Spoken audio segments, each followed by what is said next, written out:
This is a small village, a 2.5-hour drive from Yangon. Crews are laying the foundation for a mobile transmission tower. But work is stopped when an inspector from mobile operator Telenor arrives for a surprise check. Not only is she looking over safety precautions, she's also checking for underage workers. The minimum age for working in a hazardous job like this is 18 years old. No issues here, but across the country, child labor is common.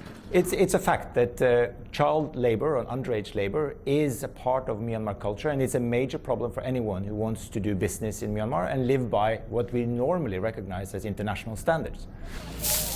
1 in 5 children aged between 10 and 17 goes to work instead of school in Myanmar. These kids are typically poor and help support their families. Even non-hazardous work in Myanmar cannot legally be performed by anyone younger than 14. But this 13-year-old girl is carrying baskets of gravel and working alongside grown men.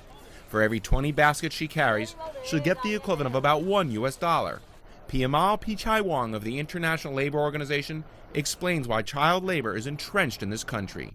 Where the poverty is, child labor is. Telenor depends upon contractors and subcontractors to build its network of towers.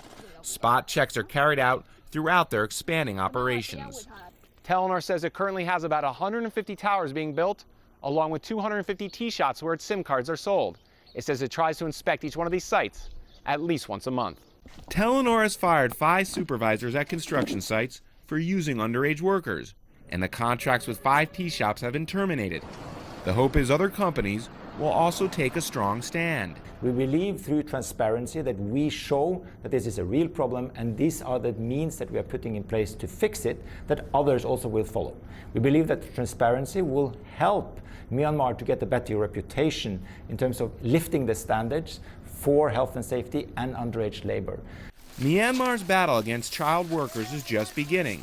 Although some companies are on board, it will take a lot more to weed out child labor. Dave Grunebaum, CCTV, Yangon, Myanmar.